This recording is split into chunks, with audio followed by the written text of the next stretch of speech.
클릭해 주셔서 감사합니다. 여러분의 유튜버 부동산 참치입니다. 정부에서 발표하고 그리고 정부에서 예정하고 있는 주택임대차보호법 3법, 전월세 신고제, 전월세 상한제, 계약갱신 요구권, 요 세 가지에 대해서, 그리고 요 세 가지가 과연 평택 부동산에 어떤 영향을 줄지에 대해서 이야기해 보도록 하겠습니다. 그럼 지금 시작하겠습니다. 네이버에서 임대차 3법을 검색하면 대략 이러한 기사들이 나옵니다. 좋은 내용은 별로 없어요. 요런 내용들이 전부 시행이 된다면 부동산에 당분간은 꽤 큰 영향을 미칠 겁니다. 주택 임대차 이 3법에 대해서 간략하게 보게 되면요, 여기 요런 이제 기사가 하나 있는데, 요 기사는 이제 함축해서 나와 있는 겁니다. 보게 되면 임차인에게 1회에 한해 계약갱신 청구권 2+2를 행사할 수 있게 하고, 임대료의 증액 상한을 5%로 묶는 것이 골자다. 요게 이제 전월세 상한제와 계약갱신 청구권을 말하는 거죠. 요 두 가지만 놓고 보더라도 상당히 큰 파급력을 주고 있는 겁니다. 여기 보시게 되면은 민주당이 총선을 앞두고 공개한 공약집에도 2+2 계약갱신 청구권과 직전 임대료의 5% 이상 올리지 못하는 전월세 상한제를 도입하는 내용이 들어 있었다. 해서 누구누구 어쩌고저쩌고 이렇게 나와 있는 내용입니다. 요 내용은 임차인을 보호하기 위해서 법으로 그거를 지켜주겠다라는 내용입니다. 현재는 월세를 계약할 때는 1년, 전세를 계약할 때는 보통 2년을 계약합니다. 그래서 2년을 계약하고 2년 후에 재계약할 때 주변 시세가 변동이 없으면 그냥 연장을 하시고, 또는 주변 시세가 변동이 되고 그 지역이 급격하게 뭔가 호재가 터져가지고 상승할 때는 전세 금액이 상한이 없이 무작위로 올라가는 경우를 흔히 볼 수 있습니다. 이러한 경우 때문에 갭 투자 그리고 갭 투기 이런 것들이 성행할 수 있었던 거죠.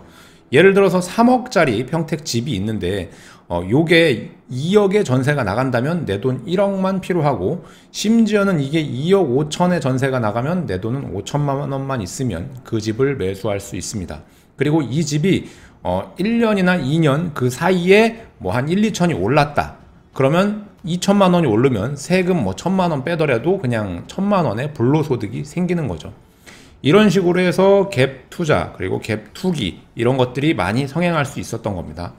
근데 이런 거를 2+2로 한다면 이 기간이 4년으로 늘어나는 거거든요. 기존의 세입자를 내보내기 위해선 특수한 조건이 필요한데 대부분 그 조건을 맞추기가 어렵습니다.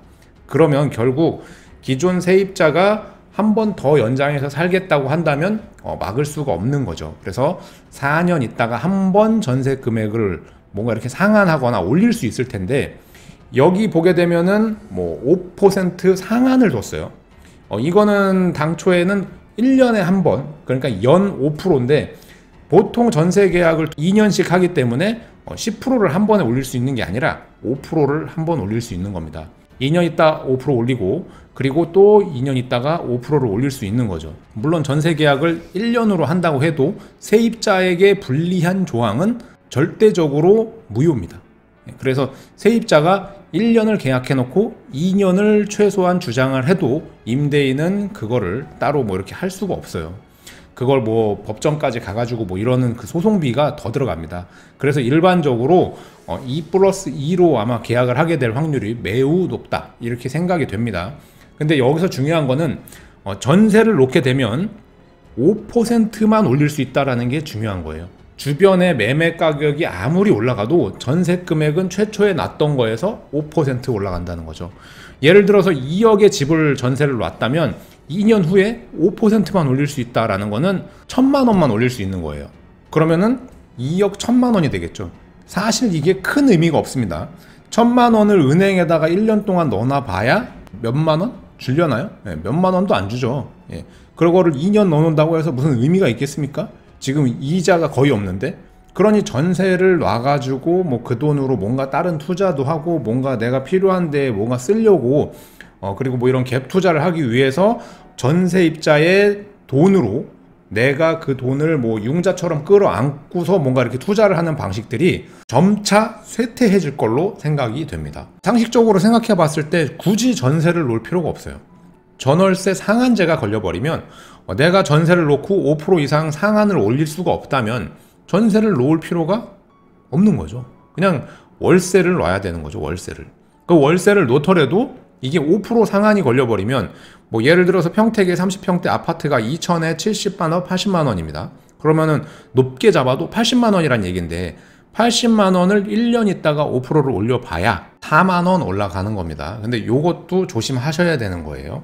요런 거를 무턱대고 무조건 5%씩 올릴 수 있는 건 또 아닌 걸로 알고 있습니다. 그래서 여러 가지 정황상 봤을 때 대부분 평택은 월세 계약을 뭐 2천에 70, 뭐 2천에 80 또는 뭐 1000에 60, 뭐 1000에 50 뭐 이런 식으로 다 월세를 놓고 연장할 때 대부분 뭐 월세 금액이 크게 변동 없이 그냥 쭉 가는 경향이 많습니다. 근데 한번 잘 고민해 보셔야 되는 게 한 번 정해진 그 금액에서 올리는 게 쉽지 않다. 만약에 세입자가 바뀌면은 상관이 없는데 바뀌지 않고 그 사람이 계속 사는 걸 요구한다면은 금액을 올리는 거는 쉽지 않다라는 거를 유념한다면 주택을 뭔가 투자 수요나 수익형 부동산으로 하기에는 뭔가 좀 매력이 떨어지지 않나. 이게 금액이 올라가는 것도 사실 뭔가 이런 투자 수요가 붙어줘야 금액이 좀 많이 올라가게 되는데 그런 게 아닌 상황에서 이런 투자 수요가 빠져버린다면 주택이 과연 어디까지 버텨낼 것인가. 물론 수요가 과밀돼 있고 많은 수요를 가지고 있는 지역들, 뭐 서울이라든가 일자리가 많은, 물론 평택도 마찬가지입니다. 이런 곳은 가격이 어느 정도 유지되거나 뭐 그 유지되는 선에서 조금씩 변동폭은 있을 겁니다. 위아래로. 근데 그렇지 않은 지역들은 그런 수요들이 빠져나가면서 뭔가 금액이 조정되지 않을까, 일시적으로. 대부분 무슨 정책을 발표하거나 무슨 법안을 발의하거나 그리고 여태껏 부동산 규제들을 발의했을 때 최소한 몇 달 동안은 그런 영향이 미쳤었고 어느 정도 그거에 내성이 생긴 후에 다시 이제 부동산 가격이 움직이는 거를 확인할 수 있었으니까요. 계속해서 자료들을 보게 되면요. 요거 이제 국토교통부에서 보도 자료 하나 보게 되면은 요런 게 하나 있습니다. 집 걱정 없는 삶. 공정한 시장 질서, 편안한 주거 환경을 위한 2020년 주거 종합계획 발표 해가지고 뭐 요런 내용들이 담겨 있는 자료가 하나 있어요. 보게 되면 요거거든요. 이건 이제 보도 자료고 5월 20날 총 16매로 해가지고 나온 자료입니다. 이 안에서 우리가 확인해야 될 것은 이 안에 보게 되면요. 요 이제 3페이지 정도에 나오는데요. 요 내용은 뭐냐면 포용적 주거 복지 성과의 확산 해가지고 주거의 양, 즉 임대 양을 늘리겠다라는 내용이 여기 담겨 있습니다. 보게 되면 이에 따르면 25년에는 저렴한 임대료로 안심하고 거주 가능한 장기 공공임대주택 재고가 240만 호, 재고율 10%까지 늘어나 전국 무주택자 가구 10가구 중 3가구 이상이 거주할 수 있게 된다 해가지고 여기 이제 그래프도 나와 있는데요. 13년도부터 쭉 뭐 17년도 해가지고 지금 19년도, 20년도, 21년도, 22년도까지 했을 때 전체 재고 그 임대주택을 240만 호까지 늘리겠다. 앞으로 5년 동안 이 정도로 늘리겠다라는 내용이 담겨 있어요. 그러니까는 공급을 계속해서 하는데 이게 이제 청년이라든가 신혼이라든가 또는 뭐 고령이라든가 이런 무주택자들 그리고 소득이 적은 사람들한테 이런 식으로 임대주택을 공급하겠다라고 나오는 내용들입니다. 사실 이런 공급 정책이 부동산에 그렇게 좋은 정책들은 아니거든요. 우리가 이제 부동산을 가지고 있으면서 뭔가 시세가 올라가고 이 시세가 올라감에 있어서 이제 첫 번째는 큰 수요와 적은 공급이 맞물렸을 때 이제 가격이 올라가는데 공급은 늘리면서 지금 5년 후 하면서 이제 계속 공급을 어느 정도 늘리겠다고 했는데 우리가 초고령 사회로 가는 기간이 이제 얼마 남지 않았어요. 한 40년 정도 남았는데 그 기간 동안에도 주택은 계속해서 이제 시골에 있는 집들이라든가 이런 집들이 점점 재고로 쌓이는데 그런 주택 빼고요. 우리가 산속에 가서 사는 것도 아니고 도심에 살고 있는 그리고 도심의 삶을 영위하기 위해서 도심에 있는 집들을 재고로 파악해서 청년, 신혼부부 그리고 뭐 고령의 사람들을 아무래도 그런 쪽으로 몰려고 하는데, 그러니까 기존에 있는 주택수의 총량은 사실 큰 의미가 없는 거고, 우리가 살고자 하는 그 위치에 주택이 얼마인지를 파악해야 되는데 그런 거는 쏙 빼놓고 전체적으로 주택수를 늘리겠다, 이런 내용들이 담겨 있고, 어찌됐든 저찌됐든 간에 그런 위치에 뭐 이런 거 보면 청년주택이나 뭐 이런 거는 다 좋은 위치에 이제 지려고 하는 거거든요. 물론 그게 양질의 집인지는 모르겠지만 어찌됐든 그런 집들이 나옴으로써 주변 시세에 어느 정도 영향을 줄 건데, 이런 임대 아파트들은 분명히 그 법정을 다 지킬 겁니다. 5% 상한이라든가 뭐 이런 것들을 다 지키면서 할 거고, 민간 임대를 놓고 계신 분들한테도 그런 거를 강제하려고 하는 거겠죠. 그런 것을 강제할 수 있는 법이 바로 전월세 신고제입니다.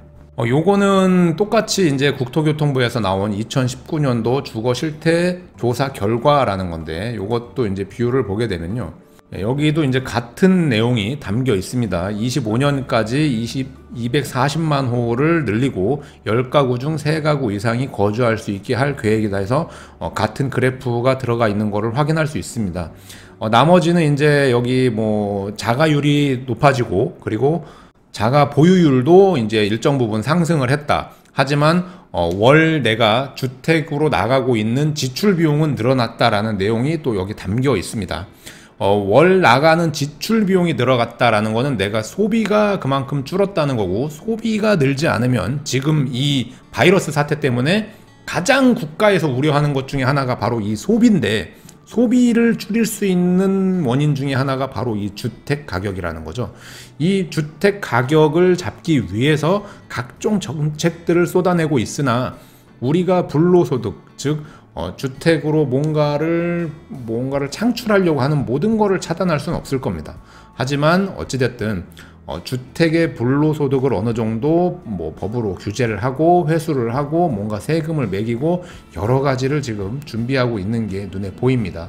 자, 해서 보게 되면 현재 요 맵은 호갱노노라는 사이트인데, 요거는 지금 고덕 국제신도시에 있는 뭐 파자풍신이라는 아파트들입니다.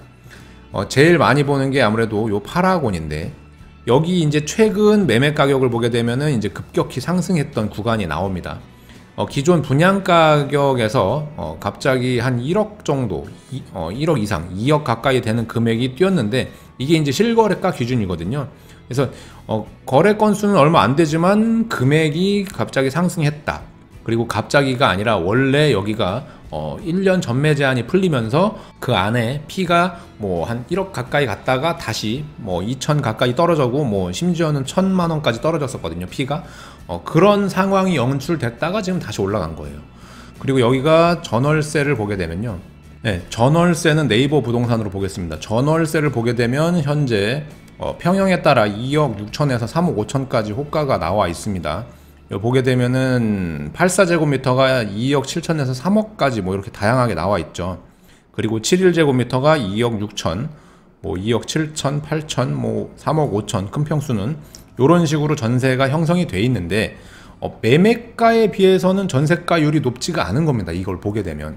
네, 여기 보게 되면은 요거는 이제 전세가 굉장히 낮게 조성이 된 건데, 여기가 실제로 전세가율이 50% 정도밖에 안 돼요. 그러니까 아직도 내 자기 자본이 많아야 고덕 파라곤이나 이런 집들을 이제 매수할 수 있는, 뭐 갭투자를 할 수 있는 이런 상황인 건데, 이런 흐름이 최근에 개인 부동산 법인이라고 하는 이런 분들이 오셔가지고 평택에 지금 이런 구시가지에 있는 아파트들이라든가 또는 소사벌에 있는 이런 그 비전동이나 이런 데에 있는 아파트들을 그냥 묻지마식으로 잡아가고 계신 분들이 계세요. 일부 이제 부동산 개인 법인들이.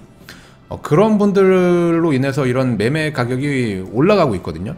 근데 저는 조금 우려되는 게 뭐냐면, 이런 개인 부동산 법인들이 평택에 와가지고 기존 주택의 가격을 끌어올리는데, 그분들은 그냥 투자예요, 투자. 실거주는 뭐 거의 없습니다. 그냥 투자로 들어오셔가지고 시세 차익만 보면 무조건 나가려고 준비하고 있는 자금들이기 때문에 금액은 올라가지만 사실 그게 조금은 거품이 껴있다라고 보는 겁니다. 그래서 그분들이 어떠한 정부에서 주는 계기로 인해서 만약에 다 매도로 돌아서게 된다면 조금 타격이 크다, 이런 상황이 올 수도 있다. 그리고 이런 부동산 개인 법인들이 샀던 이 비주거용 아파트들이 정부에서 이거를 뭐 비사업용 토지나 비사업용 부동산에 뭐 각종 뭐 보유세부터 여러 가지 세금 쪽으로 압박을 가하게 된다면 매도하지 않고서는 못 버틸 거고, 법인을 차림에 있어서 제일 중요한 게 법인은 개인이 아니기 때문에 모든 자금이 투명해야 되는데, 집을 예를 들어 3억에 샀는데 이게 나중에 4억이 돼가지고 1억의 차익이 생겼다고 해서 그 돈을 내 맘대로 썼다가는 횡령죄가 적용이 됩니다. 횡령죄가 적용되면은 법인의 횡령은 굉장히 큰 중대 범죄이기 때문에 자칫하다가는 세금 얼마 아끼려다가 범죄자가 될 수 있다. 이런 것도 유념을 하셔야 됩니다. 그래서 법인으로 해가지고 부동산을 삼에 있어서 뭐 취득세나 보유세나 양도세나 여러 가지 세금을 아낄 수 있다곤 하지만 사실 법인에 한번 들어간 돈은 내 개인의 돈이 아니고 법인의 돈이라는 거를 꼭 유념하셔야 되고, 그런 분들이 만약에 여러 가지 규제로 해서 계산기를 두드려 봤는데 내가 그 집을 가지고 있는 것보다 파는 게 낫다라는 판단이 떨어진다면 그런 매물들이 대량으로 시장에 나올 수 있다라는 거를 또 한번 눈여겨 봐야겠죠.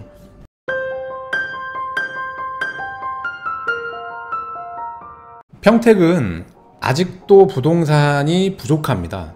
주택을 계속 공급하고 뭔가 인구가 늘어나고 하려면 계속 지금 분양을 하고 청약을 하고 뭔가 계속 이런 그 미분양이 쌓이고 이런 흐름이 반복해서 나타나야 되는데, 최근에 미분양이 급격히 해소되고, 최근도 아닙니다. 불과 6, 7개월 전에 쌓여있던 미분양이 지금 급격히 해소되고 현재는 미분양이 뭐 거의 남아있지 않은 상황인 거죠. 이런 상황에서 기존의 아파트 가격이 일정 부분 올라갔는데, 이 올라간 것이 일반 순수한 실거주자들이 끌어올린 게 아닌 일부 이런 그 투자 수요자들이 투기적으로 들어가 가지고 그 가격을 끌어올린 거기 때문에 이 사람들이 버티지 못하고 나갈 때는 분명히 그 완충제 없이 떨어지게 될 거고, 이 사람들이 뭔가 버티게 된다면은 지금보다는 가격이 조금 올라갈 여지는 있을 것 같습니다. 물론 현재 평택에 뭐 제일풍경채 2차가 가장 대표적이긴 한데 신규 아파트 공급이 지금 거의 없어요. 지금 3월부터 현재 6월까지 신규 아파트 공급이 없습니다. 그리고 올해 안에 공급하는 아파트들이 얼마나 될지를 알 수가 없어요. 그래서 만약에 실거주가 필요하시고, 그리고 집이 이제 내가 어딘가에 거주를 하실 거라면은 저라면은 청약을 권하겠고요. 기존 아파트를 부득이하게 사야 된다면은 저라면은 좀 더 신중하게 접근하겠습니다. 지금 가격이 어느 정도 올라가 있는 이 가격이 내가 추격 매수해도 나중에 이게 그 이상 오를 건지를 한번 잘 계산해 보셔야 돼요. 제가 봤을 때는 당분간 평택으로 유입되고 있는 이 투자자들이 다음 주에 발표되는 부동산 정책으로 어떻게 움직이느냐에 따라 금액이 어느 정도 변동이 생길 것 같습니다. 많은 법들이 앞으로 예고돼 있고, 이런 법들은 전부 부동산 가격 안정을 위해서 나오고 있는 내용입니다. 서울의 집값이 뭐 5억이 오르던 10억이 오르던 그거는 서울의 얘기고, 우리가 있는 이 평택에서는 집값이 뭐 1억, 2억 올라간 지역은 고덕과 지제뿐인 거고, 물론 용죽지구의 일부 아파트 그런 정도인 거고, 나머지 아파트들은 집값이 올라도 현재 10% 내지 20%, 기존 매매 금액에서 10% 내지 20% 정도가 올라간 상태인데, 가수요로 인해서 올라간 이 가격이 어떤 정책으로 가수요가 빠졌을 때 버틸 수 있는지 그거를 한번 체크해보고 움직이는 게 나한테 좀 더 유리하지 않을까, 이런 생각이 들고 있습니다. 여러분들이 만약에 집이 필요하시고 실거주가 목적이시라면은 조금만 기다려 보시고, 집이 꼭 필요하고 내가 어쩔 수 없이 지금 살고 있는 집이 계약이 되고 뭐 나가야 되고 어쩔 수 없어서 집을 사야 된다면 지금 조금 더 무리를 하더라도 좋은 위치에 가 있는 게 나중에 가격이 빠져도 다시 회복할 수 있는 여지가 크기 때문에 한번 고려해 보시고요. 어쩔 수 없이 내가 가진 게 적었고 그 안에서 합리적으로 움직여야 된다면 정말 신중하게 골라서, 그리고 다시 한번 생각해보고 가셔야 됩니다. 지금 가격이 올라가고 있는 게 정상적으로 올라가고 있는 게 아니고 순수하게 인구가 늘고 인구가 들어와서 실거주 목적으로 늘고 있는 게 아닌 가수요가 들어와가지고 거기에 전월세가 들어가면서 갭 투자식으로 올라가고 있는 이런 시장은 만약에 그 수요가 빠지면은 이게 완충제 없이 툭 떨어지는 그 10% 20% 금방 떨어지거든요. 그래서 그런 거 한번 고려해 보시고 지금 올라가고 있는 이 가격에 너무 조급해하지 않으셨으면 좋겠습니다. 여러분들이 좀 더 합리적인 가격에 주택을 공급받을 수 있기를 저는 개인적으로 희망합니다. 오늘도 영상 끝까지 시청해 주셔서 대단히 고맙습니다. 저는 다음에 더 좋은 영상으로 찾아뵙도록 하겠습니다. 감사합니다.